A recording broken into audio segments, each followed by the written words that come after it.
Hello everyone, this is the video for chapter 9.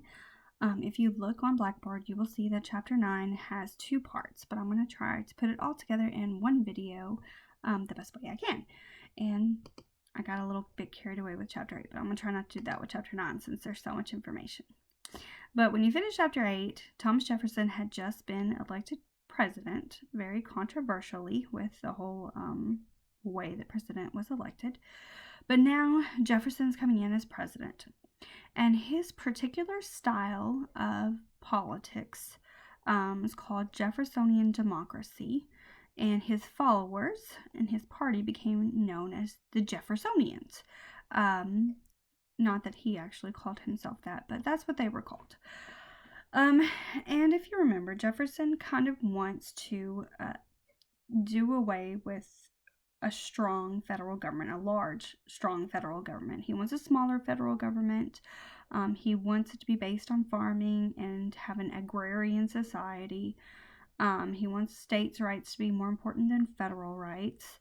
That's what he says he wants anyway. But he does some interesting things while president that kind of go against that. And we'll talk more about that in a minute. But, so his goals when he starts president is to reduce the size of government, develop a stronger national court system, and expand that agrarian republic. So when he comes into office, he does reduce the size of government. He just does away with a bunch of the positions, the government positions, to really make it smaller. He repeals some of the taxes that had been imposed. He does away with especially tax assessors and tax collector positions. He's like, well, we're not going to have that many taxes. Let's do away with them. And he does something that really hurts the United States in the beginning is he cuts back the military. He thinks that there does not need to be a standing army. And what a standing army is that you have troops that you're continuing to train and have on hand in case a war is declared, and you will already have a force to send out. So that really hurts the United States because a war does break out very soon when he is president, and it's called the War of 1812, and we don't have a military to really fight it. So he cuts back the army and the navy. So the British and French are still able to continually raid American ships because we have no navy to protect them, so that's not so good. But one thing he does is develops the court system. So two very important things come out of while he's president for the court system. And one is judicial review. And the other is that you cannot make partisanship a crime anymore. Legally, although it's still used very much throughout the rest of U.S. history. Even today, if you all know what's going on in the news today. But anyway, so for the first part, when Adams is leaving office, he's not very happy with the fact that he's not going to be president anymore and his party may be losing some primacy. So he starts to make all of these what's called midnight appointments. So he starts to appoint a whole bunch of people to office right before he leaves office. And many of these people he's appointing are going to be in higher positions. But when Jefferson takes office, he starts to repeal some of these appointments. One person in particular who received an appointment and was repealed was William Marbury. So under the Constitution, it's up to James Madison, who was Secretary of State at the time, to approve these appointments. Not really approve, but make sure they go forward. And James Madison is not willing to do that. So Marbury sues Madison. So the case that goes to Supreme Court is Marbury versus Madison. And this happens in 1803. So what comes out of the case is that Chief Justice John Marshall says that the previous law passed in 1789, known as the Judiciary Act of 1789, that stated courts can enforce appointments was unconstitutional. So he's saying that the president and the court system has no authority to enforce appointments made by the previous president who's going out of office. So Was that good? I don't know. But what comes out of it is the idea of the doctrine of judicial review, that the Supreme Court now has the ability to review any laws, especially previous laws passed by Congress, to determine if they are constitutional or not. And that's still very valid today. One law that is being right now discussed within the Supreme Court is the law passed in the 1960s, the Anti-Discrimination Act, that does gender identity, or is gender identity included in that act. So that is something that the Supreme Court is determining right now, is if that is part of the act and if it's included, or is it unconstitutional for someone to be fired based on that.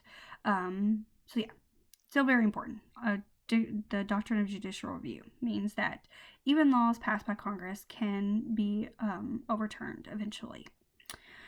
The second thing, though, is that Jefferson was not happy that a lot of Federalists were going to be judges. So he tries to impeach them just based on the fact that they are in an opposing party, that they're Federalists and not Democratic Republicans. He doesn't have any true grounds to impeach them. So Senate doesn't convict on these grounds, and what that says is that you cannot make partisanship a crime. Just because someone is an opposing party doesn't mean that's illegal. So you can't impeach them for that alone. You have to have some kind of grounds. So partisanship does not become a crime. Is it still used today? Yes. I mean, even today, we're having, hearings for impeachment of the president right now. And many have argued, it's a party issue. So yeah, still very valid today. So another thing that he does, though, Jefferson was a strict constructionist. He believed that if the Constitution didn't say it, you can't do it. But something happens that he goes against his own ideas. France is fighting the war with Britain at the time. Napoleon had become emperor, pretty much, of France, had declared himself emperor, and was fighting against Britain. He needed some money. He was pretty much broke. So Thomas Jefferson, he offers first to Jefferson to buy New Orleans, which would have given the United States control of the Mississippi River. So Jefferson's like, yes, absolutely. But when he sends the envoy over there to purchase New Orleans, Napoleon says, you know what? Why don't I just give you all of the territory that France has in North America? You can just have it. So that's even better, right? He says, you can have it all for $15 million. And this is 830,000 square miles. And Jefferson's like, yes, absolutely. Because even though the Constitution didn't say he had the right, because it doesn't say president can buy land from a foreign nation, he was definitely for westward expansion because he wants to build that agrarian society. So you need more land for that. So he absolutely jumps on that. And this whole thing is called the Louisiana Purchase. I'm sure you've heard of it because it becomes famous because of the people he sends out to explore it for the Lewis and Clark expedition. Meriwether Lewis, William Clark are sent out in order to map out this place because not many people had actually been there, so they don't know what's in this territory that has just been purchased. So Lewis and Clark set out. It takes them about 2.5 years to explore, not all of it, but a good portion of it. And Clark in particular keeps extensive notes, and they both make a map. So any plants, animals, people, weather that they encounter, they write it down. Some of these things people had never heard of, never seen, especially the weather.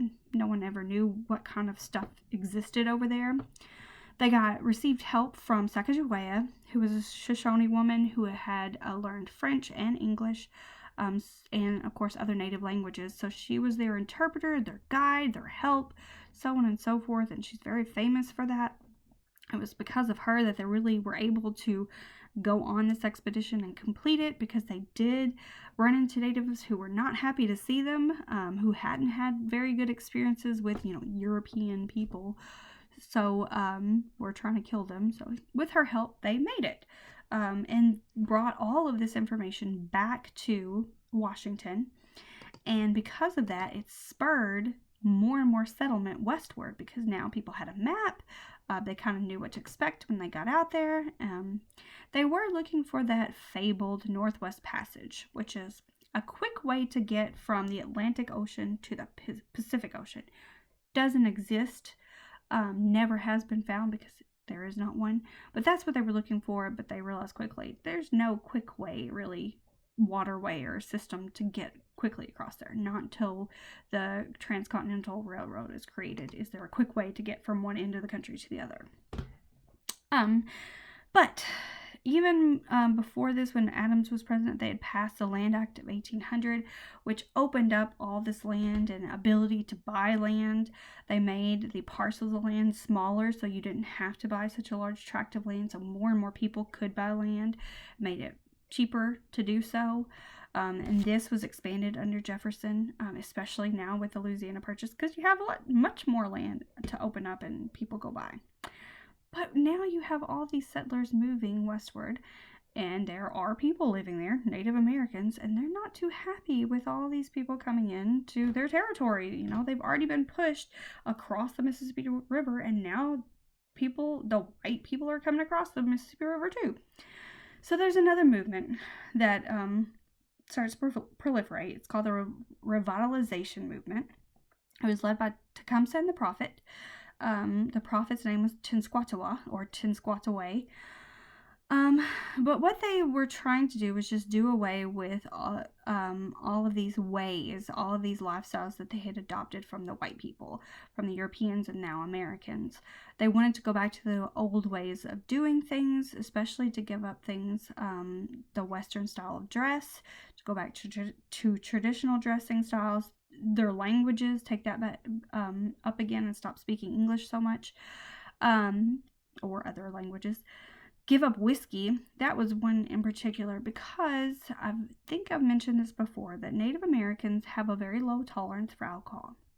So their just decision-making skills basically disappear when they drink. And that would hurt them a lot because the white settlers would get them drunk and then purchase their land or take their land for little or no money. And that hurt natives in the long run. Or the natives would make treaties with governments and things like that after drinking, and would always lose in the end.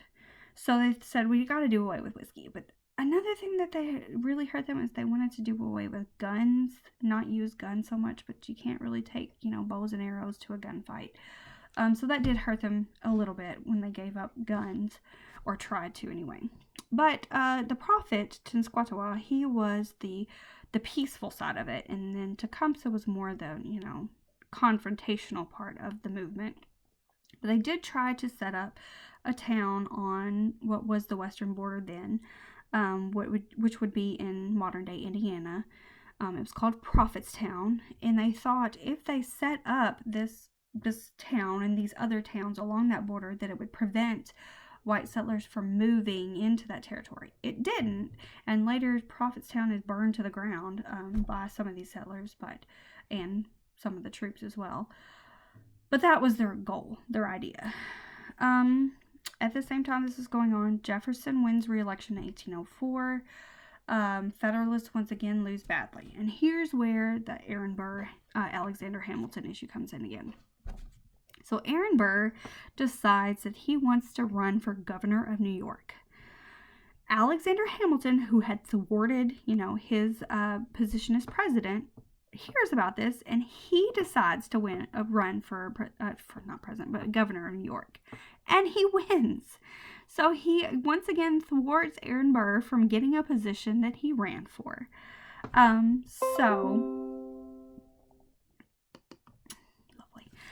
So Aaron Burr challenges Alexander Hamilton to a duel.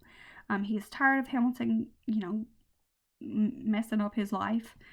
Hamilton didn't believe in duels, and he thought the whole idea was ridiculous, but he showed up on the top of that hill for the duel. I don't know what he thought was going to happen. But when it was come high time, for the duel to take place and the time that, is struck or whatever, Hamilton shoots we really don't know exactly what happened this time because Hamilton he dies because of this. So we don't get his perspective on what he thought was going to happen or whatever.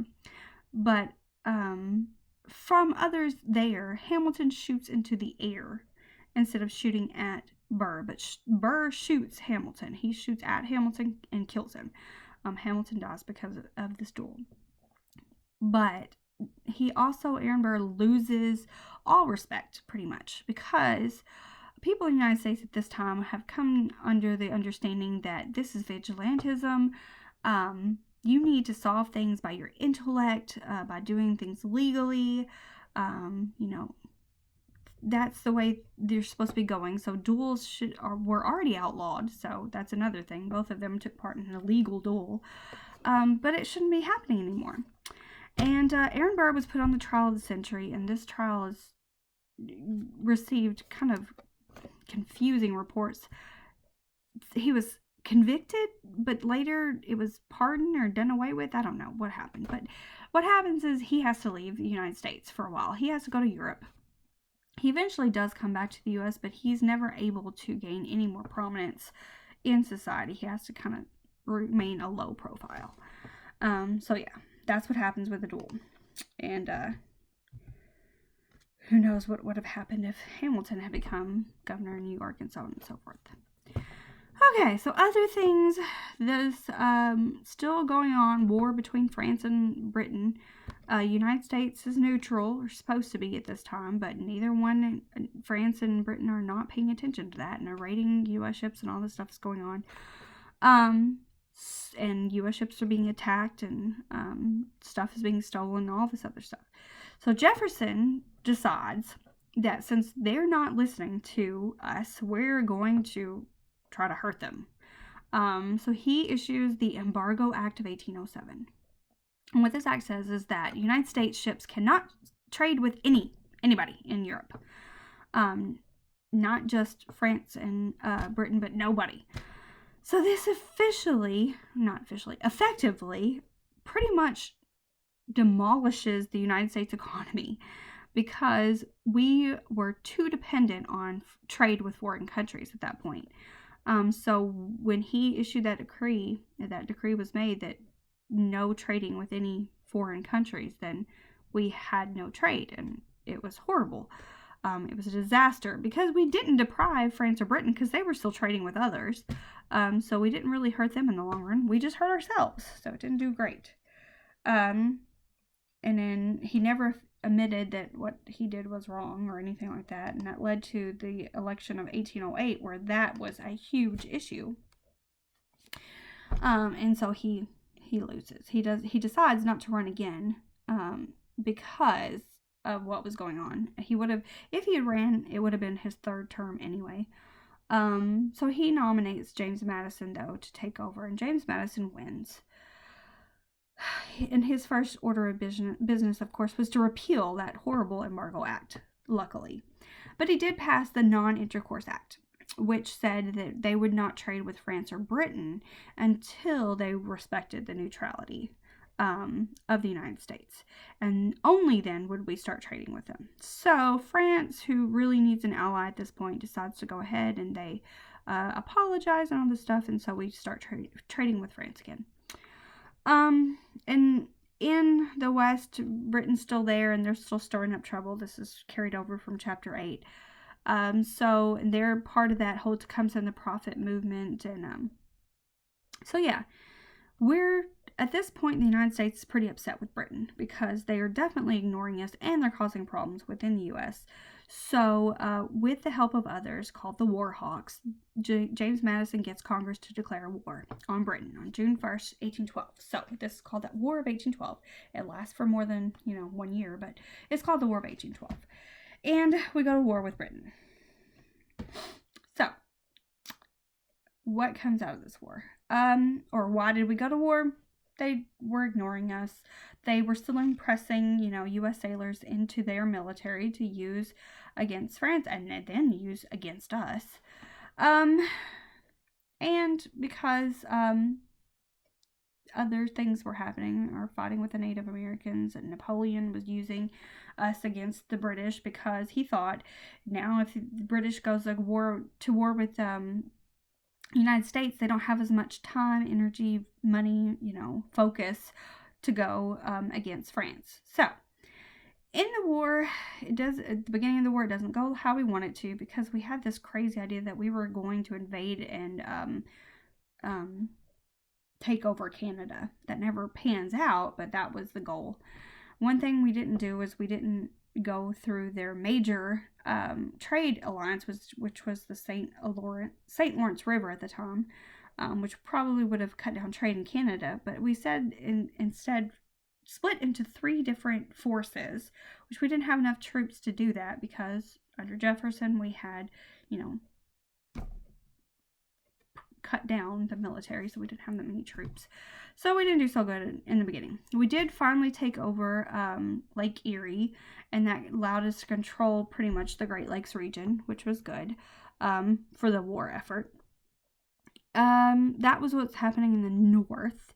In the south, where the British are kind of still starting up trouble with the Creeks in particular, the Creeks split on who to back in this war. So you get the Upper Creeks versus the Lower Creeks. One side's with the United States, one side's with Britain. So we're fighting, but Andrew Jackson is the general down there, and he uses the help of the Creeks to defeat the other Creeks and the British too as well. With all that being said, when that war is over, when that portion of the war, and it's called the Battle of Horseshoe Bend is the major one, when that ends, Andrew Jackson then forces all of the Creek to sign a treaty that pretty much gives up their land and moves them out of there. So even the ones that helped us. And that comes to a head later on. But once he's finished with that, he has to go for the Battle of New Orleans, because the British, their idea was to take over Lake Champlain, Washington, D.C., and New Orleans. If they did that, they would have effectively pretty much demolished the United States at the time. So, 15,000 men, the British send 15,000 men over. The U.S., they're going against it. We do destroy their fleet, because they didn't have backup, but they do pretty much take over Washington, D.C. for a while. They burn the Capitol building, some state building, all kinds of different buildings in Washington, D.C. So the White House in particular, the first White House was burned to the ground. And Madison and members of Congress had to flee because of that. What else? They did capture Baltimore, and it was during this invasion that we get our national anthem, though. Francis Scott Key, he writes the poem, Star Spangled Banner. It's a very long poem, but we took a portion out and created our national anthem, though. Say, can you see, so on and so forth. And if you look in the PowerPoint, you will see a link. If you open that link up, it's the song itself. Because, and this was funny, because when we actually win the War of 1812 against Britain, so we take our national anthem and we take over a British drinking song and set our anthem to it. So it's like a big snub at the British, like, haha, not only did we beat you, but we stole one of your favorite songs and made it our national anthem. So there you go. And January of 1815, Andrew Jackson, once again in the South, is fighting for control of New Orleans. The British are trying to invade and take it over. U.S. casualties were only 21. British had more than 2,000 casualties, and because of the win of this battle and how well it went, Andrew Jackson is named a national war hero, and that later helps him to become president, but we'll talk about that. At this time, though, at the time that the battle is taking place, the Battle of New Orleans is taking place, some of the Federalists are coming together to talk about how they're not happy with how things are going. They talk about even maybe New York and other states leaving the United States and forming their own government, and all this stuff. But then, with the victory of the Battle of New Orleans, it starts to be said that these people were actually traitors. They started to be accused of treason. because they were going against what was happening, with and talking about leaving the country or forming their own nation and stuff. So the Federalist Party pretty much falls apart and leaves the Democratic Republican as the primary party in the United States. So because of this, it becomes known as the era of good feelings, only because there was one political party and not two. There was still huge tensions, lots of stuff going on, so it wasn't really era of good feelings, but that's why it was called. The Treaty of Ghent that started in 1814 ends the War of 1812. Nothing was really solved because of this, though. No one really gave up much of anything. It just ended the war. Like, nobody was fighting with each other anymore into 1815, but the war goes into 1815. So yeah, there's just no more fighting. That's all it really does. Why is it significant, though, the War of 1812? For one, we beat Britain twice. We had to beat them twice before people started to take the United States seriously. And it was because the winning of the War of 1812 that the rest of the world took the United States seriously and started treating us like a real nation. But the war also signified that you need a strong national government in order to make your country function. The war also pushed the British out of the West. They finally were beaten. They still had a presence, of course, but they promised to not get involved in U.S. affairs in the West anymore. The United States becomes a primary world or nation in the world then. And people in the United States start to unify themselves and identify themselves as more American. It creates more of an American patriotism. What else? We realize we also need a strong standing army and navy. In case war does break out, you gotta have those things. We have to create another second national bank in order to have funding for stuff like this too. More protective tariffs, because the War of 1812 proved once again that we relied way too heavily on foreign trade for our economy. So now we need to create trade within the United States so that if war breaks out, then we'll be just fine if we don't get to trade with the other nations that we used to trade with. But it also proved that we need new transportation and communication systems within the United States, because our roadways and things were very hard to get troops and goods and anywhere and supplies for the war effort. We had no good roads. A road back then was just like a rut. It was a muddy rut that was just there, and if there were trees or boulders or anything, you just went around them. You didn't like move them out of the way. So that's really hard if you're riding very fast at night or when it's raining or something and you don't see something, you're just going to run into it. So the roadways had to be fixed. And more canals needed to be built and so on and so forth. So it caused all these different changes. What else? So with a patriotism, you get all kinds of different things coming out of it.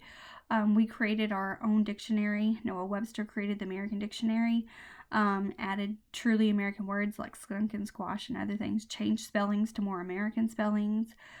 We get, Francis Scott Key and others, American literature, American magazines. We get American painters. John Trumbull becomes one of the most famous ones. His image of Declaration of Independence that he makes in 1819 is very incorrect, but is the image that most people know today. And that is on slide 23. You will see that image. It shows that, everybody was there signing the Declaration together, which, if you remember, that didn't happen.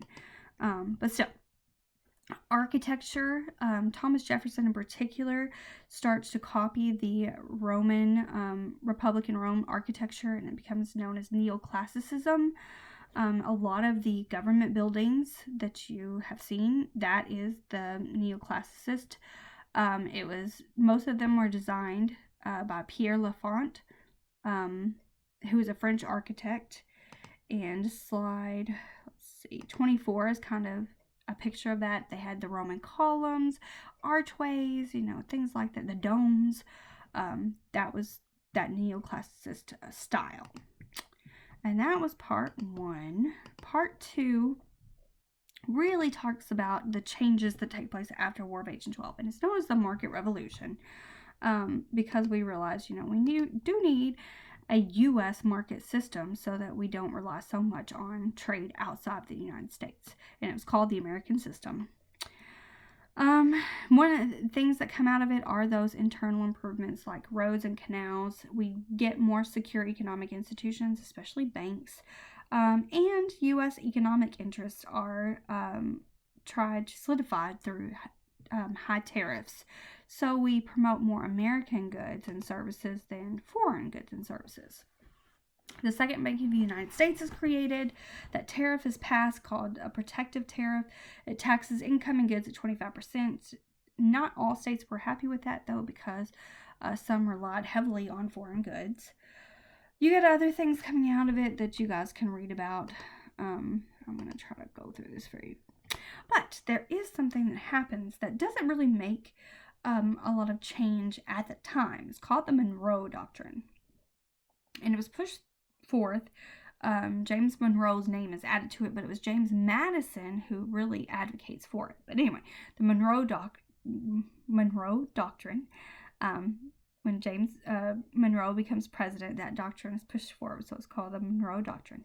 What it basically says is that the Western Hemisphere is off limits to foreign nations, that if anything's happening in the Western Hemisphere, that it's up to the United States to take care of it, and that other nations should not be coming in and try to create their empire in the Western Hemisphere. For that point, it doesn't cause as much change, but later on we use it. So any wars that break out in Mexico or South America, we use that doctrine to say it's our job to go in and fix things.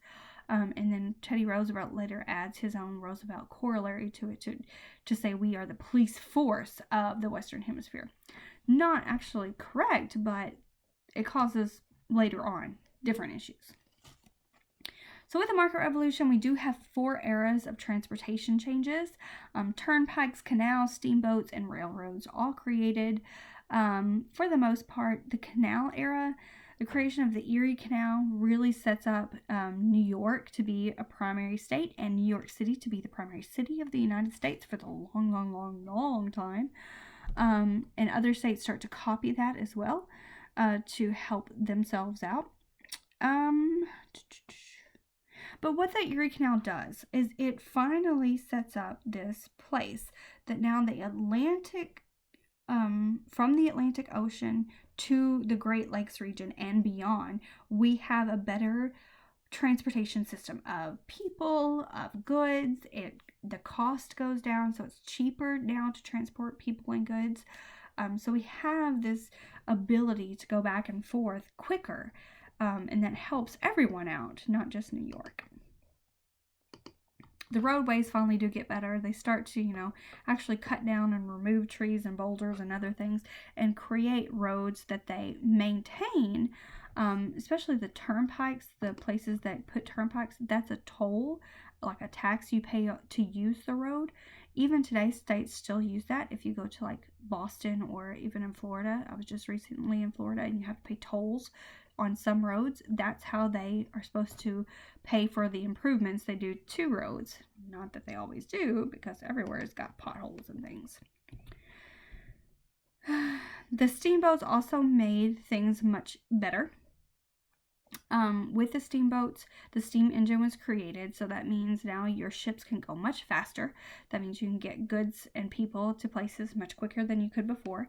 And when you can do that, then the price goes down. So it becomes quicker and cheaper to transport. Railroads, once again, same thing. The good thing about railroads, though, is that they don't rely on waterways. The bad thing about waterways is that in the winter, they freeze over, so you can't really get people or goods anywhere. But the railroads, they don't rely on the winter or the weather as much, so you can actually get goods and people during the winter back and forth. So in the north in particular, they lay down a lot of railroads, of rail lines. And the telegraph was also invented by Samuel F.B. Morse. He also invents the language that you use. along the telegraph. That's why it's called Morse code. But it's electric messages, or messages sent by electric wires that are instantaneous. Why this is such a big change is that communications used to take weeks to months to get. And now you can communicate instantly with someone. So if you want to send a message from a southern state to a northern state, it was just like that. If you are trying to sell your goods from one place to the next, or move your goods around, you can figure out how much you hope to gain before you even get there. Used to, you had to rely, you had to just guess, hope for the best when you got to the market to sell your goods. But now you should know how much things are going for before you even get there. So that helped. And it also helped with the military as well. So now if you're fighting a war, it used to take, days or weeks or months to get any kind of correspondence to your troops. But now you can send a message and it's instantly received. About where you should go or what you should do with your troops, so on and so forth. In the South was much slower to change. They didn't see the need for railroads, so they didn't build many. They did have some inventions like the cotton gin. In 1793, Eli Whitney invents the cotton gin, so that makes cotton production easier, faster, and so you can make more money doing it. So with that, there is some change going on with technology, but for the most part, they didn't see a need for railroads or not many canals either. They did improve some roadways, but most of them used waterways. They used the Mississippi River, so they really didn't think they needed railroads, so they didn't make many. In fact, they often passed legislation to keep them out of the South. In the North, because of all these changes going on, they also diversified their economy, meaning they started to take all different types of jobs. Like, you didn't just rely on farming anymore. You had new trades, new industries, so people didn't have to just be into one box. In the South, it was still mostly farming, and it was still mostly a few products like rice or indigo or tobacco, and cotton becomes very big. So they don't really have that much economy in the South. They're just based on a few things. But it does lead to a cotton boom, and that's why it's called King Cotton in the South, because it dictates pretty much most of the economy, not just in the South, but the whole United States, until much later. There were changes in the West. More land is added. Another Land Act of 1820 opens up more land. You get states coming out of all of these new things like Indiana, Mississippi, Illinois, Alabama, Maine, Missouri, Arkansas, Michigan, Florida, Texas, Iowa, Wisconsin, all come out during this time as well, and because of other issues. But with the opening up of more slavery, you also get the issue of with the opening up of Western lands, you get the issue of slavery coming up more often. Western lands, the previous Land Act had said that the territories would not be slave. Now, more Western lands are opening, more people want to have slavery in the West. And at the same time, Missouri is wanting to enter the Union as a state in 1819. That would cause all kinds of problems. One, because the state of Missouri would be more northern in nature than most of the other slave states. And also, at the time, there were 11 free and 11 slave states, so it would upset the balance. So a lot of Northerners didn't want to expand slavery westward or northward, so there had to be a compromise, of course. It was called the Missouri Compromise of 1820. Now, there's later a Missouri Compromise of 1850, but this one's in 1820. It says, Missouri can enter the state, the Union as a slave state, and Maine will enter as a free state. Because Maine had also been wanting to enter, but they didn't actually have enough people to gain that status yet. But they were allowed to enter at that time in order to offset to keep the balance. And then the Missouri Compromise of 1820 also said that it set the line at 36 degrees 30 minutes north, that no state above that line could be slave. That changes much later and causes all kinds of problems again, but we'll talk about that. But yeah, moving forward. Other industries come out, new inventions are made, reapers, harvesters, you get factory systems, you get John Deere making the steel plow, Eli Whitney and the cotton gin. So you get all kinds of changes with technology to make especially farming easier and faster and cheaper.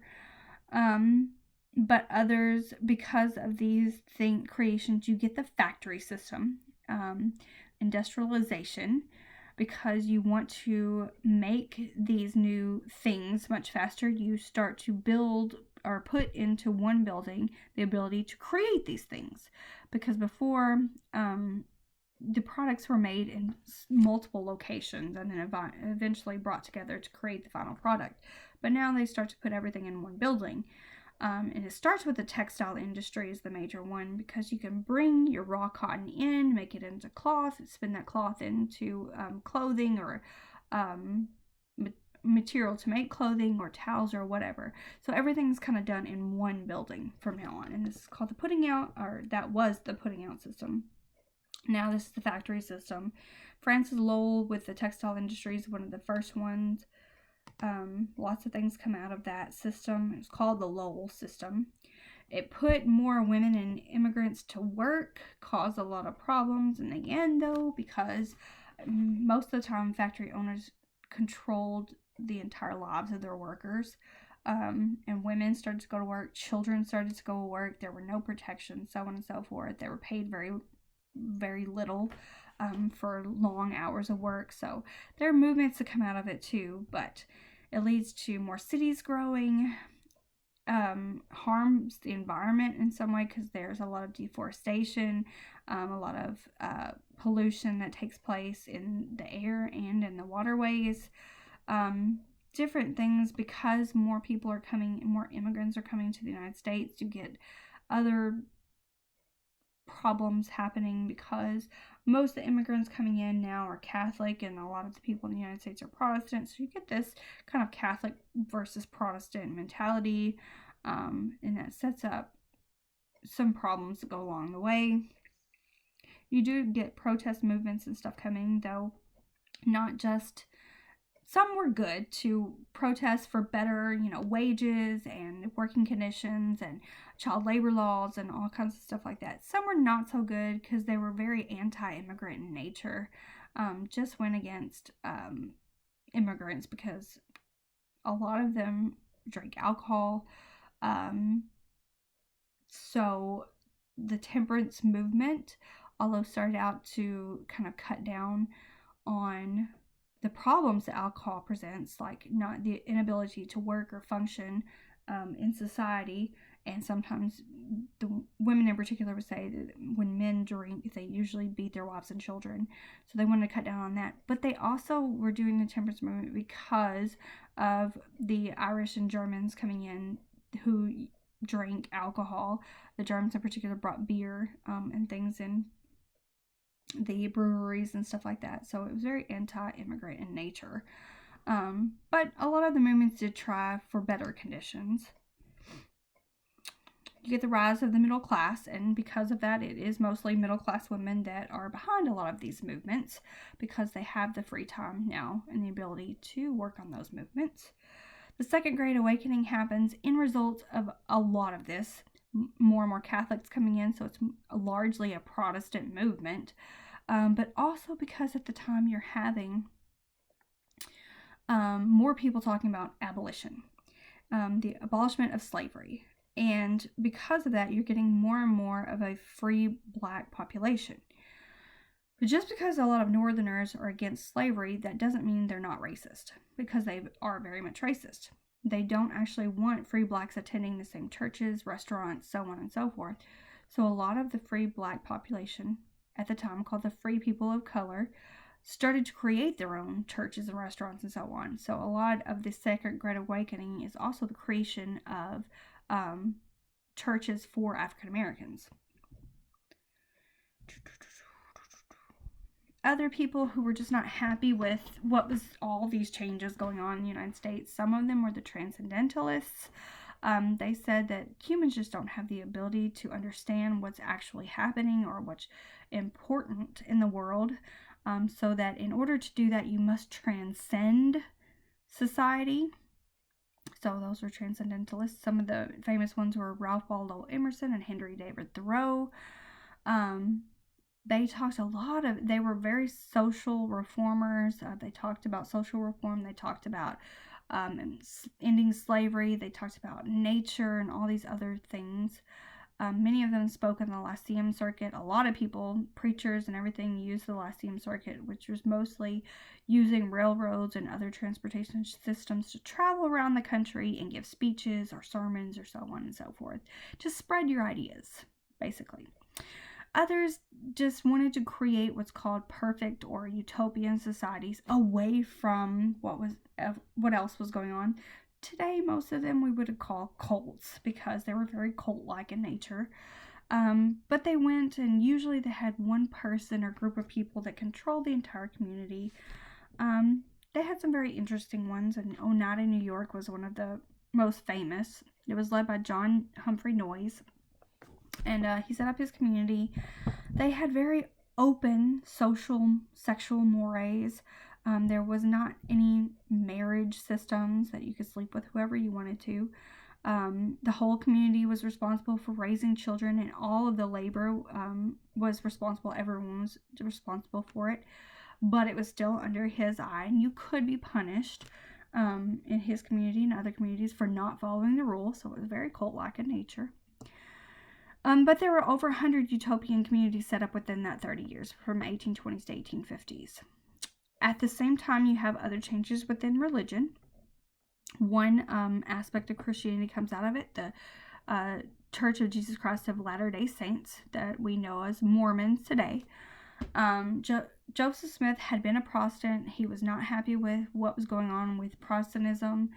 He says he had a dream in which the angel Moroni comes to him with a golden tablet with some rules that should be followed because the end of the world was near, and the people who survived it, which would be Smith's followers, would be the saints that existed after the end of the world. So that's why they call themselves the Latter-day Saints. So he said he gave those golden tablets back to the angel, but he remembered what they said, so that's how he set up the Book of Mormon.